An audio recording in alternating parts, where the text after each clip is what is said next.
നിങ്ങൾ പണിയെടുത്ത് മടുക്കുന്നുണ്ടോ? നിങ്ങൾക്ക് ലൈഫിൽ സന്തോഷമില്ലാതിരിക്കുന്ന പോലത്തെ ഫീലുണ്ടോ? ഇനി എന്ത് ചെയ്യണം എന്നുള്ളൊരു ധാരണയുണ്ടോ? ഒരു സന്തോഷമില്ലാത്ത ഫീൽ തോന്നുന്നുണ്ടോ? വെള്ളം അടിച്ചാൽ പോലെ സന്തോഷമില്ലാത്ത ഫീൽ തോന്നുന്നുണ്ടോ? അങ്ങനെയാണെങ്കിൽ നിങ്ങൾക്ക് ഉറപ്പായിട്ടും റെസ്റ്റ് വേണം. കാരണം മെൻ്റൽ ഹെൽത്ത് അതിപ്പോൾ ഏറ്റവും ഇമ്പോർട്ടൻ്റ് ആയിട്ടുള്ള ഒരു കാര്യമാണ്. നിങ്ങളപ്പം നിങ്ങളുടെ ഹെൽത്ത് നോക്കണം. നിങ്ങൾക്ക് വേണ്ടി ഒരു സമയം കണ്ടെത്തി നിങ്ങൾ സ്പെൻഡ് ചെയ്യണം, മസ്റ്റായിട്ടും. കാരണം ലൈഫാണ്. കണ്ണടച്ച് തീരുന്നതിനനുസരിച്ച് ലൈഫ് തീർന്നുകൊണ്ടിരിക്കും. ഓരോ ദിവസവും ഓരോ സെക്കൻഡും തീർന്നുകൊണ്ടിരിക്കും.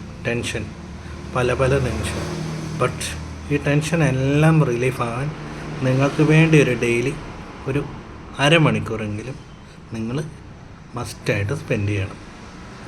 അതെങ്ങനെയാണെന്നുള്ളത് ഞാൻ അടുത്ത വീഡിയോയിൽ പറഞ്ഞുതരാം.